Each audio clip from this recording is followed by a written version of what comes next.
आप सभी का कार्बन केमिस्ट्री क्लास में भैरी स्वागत है। यदि आप लोग मेरे चैनल को सब्सक्राइब नहीं किए हैं तो कार्बन केमिस्ट्री क्लास चैनल को सब्सक्राइब करें ताकि हम जो भी नए वीडियो को अपलोड कर रहे हैं उसका नोटिफिकेशन आप तक पहुंचता रहे।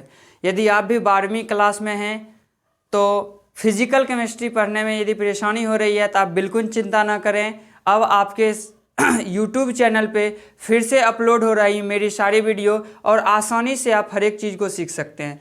हम आज फिजिकल केमिस्ट्री का एक मेन इम्पॉर्टेंट टॉपिक और एक मेन चैप्टर केमिकल काइनेटिक्स के बारे में जानते हैं। शकल तो आप लोग देखते होंगे, कह रहा है कि केमिकल काइनेटिक्स, जिसका हिंदी होता है रासायनिक बलगतिकी। इसके कहने का मतलब है कि हमारे केमिकल रिएक्शन में जो भी फॉर्मेशन या जो भी मॉलिक्यूल्स गति करते हैं उसी चीज़ के बारे में पढ़ना है। तो ये कह रहा है कि हमारे पास कुछ बेसिक टूल्स होंगे केमिकल काइनेटिक्स के अंदर जिसको हम लोग आगे देखेंगे। हमारा सबसे पहला कह रहा है कि बेसिक टर्म। हम लोग जानते हैं कि हमारे पास कोई भी केमिकल रिएक्शन हो रहा है, रासायनिक अभिक्रिया हो रहा है तो उसमें मुख्यतः दो चीज़ होती है। एक होता है रिएक्टेंट और दूसरा होता है प्रोडक्ट। एक होता है रिएक्टेंट और दूसरा होता है प्रोडक्ट। इसके कहने का मतलब मेरा ये हुआ कि इसे हिंदी में बोलते हैं अभिकारक और इसे हिंदी में बोलते हैं उत्पाद। हम लोग यहाँ से सीखते हैं कि जब कोई रिएक्टेंट एक प्रोडक्ट में बदलता है तो इस प्रोसेस में कुछ ना कुछ समय लगता है और उसी समय को हम लोग केमिकल काइनेटिक्स के अंदर पढ़ते हैं। सेकेंड मेरा टॉपिक है current rate of reaction.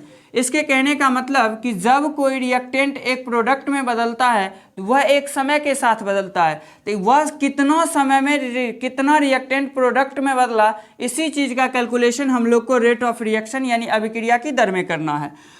Third कह रहा है कि rate of appearance and rate of disappearance. इसके कहने का मतलब है कि जब किसी रिएक्टेंट से कोई भी एलिमेंट निकल रहा है तो वह किस अभिक्रिया से निकल रहा है और यदि प्रोडक्ट में जुड़ रहा है तो किस अभिक्रिया किस दर के साथ जुड़ रहा है, इसी चीज़ को हम लोग को पढ़ना है rate of appearance and rate of disappearance में। अगला मेरा लास्ट पॉइंट है करें rate of reaction in terms of pressure. इसके कहने का मतलब हो गया कि हमारा जो कोई भी केमिकल रिएक्शन होता है उसमें एक प्रेशर होता है, उस प्रेशर के संदर्भ में हम लोग जो भी रेट ऑफ रिएक्शन को निकालते हैं उसी चीज़ को पढ़ना है rate of reaction in terms of pressure. तो यहाँ तक आप लोग कॉपी करें, फिर हम आगे देखते हैं। देखिए, हम लोगों ने पढ़ा हमारे पास फर्स्ट जो मोस्ट इम्पॉर्टेंट टॉपिक है वह है रेट ऑफ रिएक्शन। हमने क्या सीखा कि जब कोई रिएक्टेंट एक प्रोडक्ट में बदलता है तो यह एक समय के साथ बदल रहा होगा, इसी चीज़ को हम लोग रेट ऑफ रिएक्शन में देखते हैं। इसका डिफिनेशन कर रहा है कि टाइम के रिस्पेक्ट में रिएक्टेंट से प्रोडक्ट में जो बदलाव आता है इसी को बताने के लिए रेट ऑफ रिएक्शन का उपयोग किया जाता है। जैसे हमने नीचे में लिखा है कि एक रिएक्टेंट एक प्रोडक्ट में बदल रहा है, तो हम लोग यहाँ पे देखते हैं हमारे पास कोई रिएक्टेंट जो है यह यदि 1 मोल है, कितना है 1 मोल, और यह 0 सेकेंड मतलब 0 सेकेंड जब समय लगता है तो यह रिएक्टेंट जो है यह 1 मोल में कन्वर्ट हो जाता है। यहाँ से क्या देखना है, हमारा 1 मोल रिएक्टेंट जो है वह 0 सेकेंड के बाद 1 मोल प्रोडक्ट में बदल जाता है। जब हम इसी चीज़ को थोड़ा और देखते हैं, यदि इस रिएक्शन में हमारे पास रिएक्टेंट यदि 1 मोल है और समय यदि 10 सेकेंड लग रहा है तो यह 1 मोल कुछ ना कुछ अमाउंट में घट जाएगा। तो जिस अमाउंट में हम सपोज करते हैं कि यह 0.8 मोल हो गया, इसके कहने का मतलब है कि यह 0.2 मोल यूनिट से घट रहा है। इधर जब भी अब देखना है कि हमारा रिएक्टेंट कितना था 1 मोल, लेकिन समय कितना लगा 10 सेकेंड। जब यह समय 10 सेकेंड लगेगा तो हमारा रिएक्टेंट 0.8 मोल बचेगा और यह रिएक्टेंट हमारा प्रोडक्ट जब बनाएगा यह 1 मोल बनाएगा। यहाँ से हम लोगों ने क्या सीखा कि जब हम रेट ऑफ रिएक्शन को दर्शाते हैं तो रिएक्टेंट का जो अमाउंट होता है वह समय के अकॉर्डिंग घटते जाता है और प्रोडक्ट का अमाउंट समय के अकॉर्डिंग बढ़ते जाता है। यहाँ से हम लोगों ने क्या सीखा कि समय के साथ रिएक्टेंट जब प्रोडक्ट में बदलता है तो इसमें जो भी बदलाव आता है इसी को बताने के लिए हम लोग रेट ऑफ रिएक्शन का यूज करते हैं। अब देखिए, यहाँ से हम 2 ग्राफ को डिनोट कर सकते हैं, जिसमें एक ग्राफ हम मान लेते हैं कि यह हमारे पास है, यह इसको लिख सकते हैं टाइम जो बताएगा टी को, और इधर लिख सकते हैं हम लोग कॉन्सेंट्रेशन जिसे हिंदी में सांद्रण कहा जाता है। यहाँ से क्या देखेंगे कि यह ग्राफ हम रिएक्टेंट के लिए यूज करते हैं। किसके लिए यूज करेंगे? रिएक्टेंट के लिए। तो रिएक्टेंट में क्या देख रहे हैं कि रिएक्टेंट जैसे प्रोडक्ट में बदल रहा है तो समय के साथ क्या हो रहा है, डिक्रीज। तो यहाँ से देखिए कि जैसे मेरा रिएक्टेंट यहाँ पे है, ये समय के साथ धीरे धीरे धीरे धीरे क्या होगा, डिक्रीज। ये तो हो गया हमारे लिए रिएक्टेंट के लिए। हमने क्या देखा कि समय के साथ, समय के रिस्पेक्ट में रिएक्टेंट जब प्रोडक्ट में बदलता है तो उसके कॉन्सेंट्रेशन टाइम के अकॉर्डिंग धीरे धीरे घटता जाता है। अब हमारा सेकेंड जो ग्राफ होगा यह हो जाएगा प्रोडक्ट के लिए। प्रोडक्ट में हम लोगों ने क्या सीखा कि रिएक्टेंट में अमाउंट घटता है जबकि प्रोडक्ट में अमाउंट क्या होगा, जुड़ेगा समय के साथ। हम लोगों ने देखा कि यह हमारे पास एक टाइम के रिस्पेक्ट में ग्राफ है और इसे सेम लिख सकते हैं कॉन्सेंट्रेशन। तो हमने क्या देखा कि जैसे जैसे इसके समय को बढ़ाते जाएंगे वैसे वैसे इसके प्रोडक्ट का कॉन्सेंट्रेशन क्या होगा, बढ़ता जाएगा। तो इसका ग्राफ कुछ इस टाइप का होगा और इस ग्राफ को हम लोग लिख सकते हैं कि टाइम के अकॉर्डिंग कॉन्सेंट्रेशन जैसे जैसे बढ़ाएंगे तो प्रोडक्ट का अमाउंट उसी तरह से बढ़ता जाएगा। और इसमें क्या होगा कि जैसे जैसे हम लोग टाइम के अकॉर्डिंग रिएक्टेंट को बढ़ाते जाएंगे, टाइम को बढ़ाते जाएंगे तो रिएक्टेंट का अमाउंट क्या होगा, घटता जाएगा। पहले आप लोग यहाँ तक कॉपी करें फिर हम आगे देखते हैं।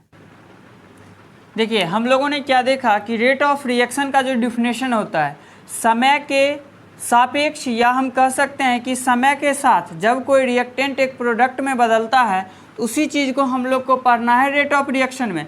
हमारे पास एक फॉर्मूला है कि रेट ऑफ रिएक्शन यानी अभिक्रिया की दर जो होती है वो कह रहा है टोटल चेंज इन कॉन्सेंट्रेशन। हम जैसे जैसे टेम्परेचर को, टाइम को बढ़ाते जाएंगे तो कॉन्सेंट्रेशन क्या होता है, बढ़ता है। उसी तरह से इसी चीज़ को लिखा है कि टोटल चेंज इन कॉन्सेंट्रेशन बटा टाइम टेकन। इसको हिंदी में हम बोल सकते हैं कि किसी अभिक्रिया की दर जो होगी वह सांद्रता में परिवर्तन बटे समय अंतराल के बराबर होगी। यहाँ पे देखिए हमारे पास, हमने इससे पहले एक ग्राफ बनाया था और यह ग्राफ हम लोगों ने रिएक्टेंट के लिए बनाया था। किसके लिए बनाया, रिएक्टेंट के लिए। हमने इसमें क्या देखा कि जैसे जैसे टाइम बढ़ता जाता है तो रिएक्टेंट का अमाउंट क्या हो रहा है, घटता जाता है। तो जिस रेट से घटता जाता है उसी रेट को हम लोग रेट ऑफ रिएक्शन यानी अभिक्रिया की दर बोलेंगे। हम यहाँ देख रहे हैं कि T1 समय में हमारे पास कॉन्सेंट्रेशन जो है यह C1 है और T2 समय में कॉन्सेंट्रेशन क्या होगा, C2 होगा। तो इस स्थिति में हम लोग क्या देखेंगे, यदि हमारे पास कॉन्सेंट्रेशन में बदलाव आता है तो हम लोग लिख रहे हैं इसे change in concentration, change in concentration. तो यहाँ से देखिए क्या लिखेंगे, C1 से क्या घट के आया, C2 तक। हम इसे लिख सकते हैं C1 माइनस C2। अब देखिए चेंज इन कॉन्सेंट्रेशन जो होता है हम मान लेते हैं कि ये डेल्टा C चेंज हो रहा है। क्या चेंज होगा, डेल्टा C। अब देखिए हम लोग पढ़ रहे हैं कि ये डिक्रीज हो रहा है, तो डिक्रीज होने का मतलब इसमें कौन सा साइन लगेगा, निगेटिव। हम इसे लिख सकते हैं सबसे पहले कि चेंज इन कॉन्सेंट्रेशन कहेगा तो हम इसे लिख सकते हैं माइनस डेल्टा C। इसके कहने का मतलब माइनस साइन यहाँ पे ये दिखा रहा है कि यह जो हमारा कॉन्सेंट्रेशन है ये क्या हो रहा है, घट रहा है। तो अगला जो है हम देख रहे हैं कि हमारे पास टाइम क्या हो रहा है, तो हम इसे लिख सकते हैं change in time is equal to हो जाएगा T1 से क्या बदल गया, T2 तक। तो इस समय को हम लोग बोल सकते हैं डेल्टा T।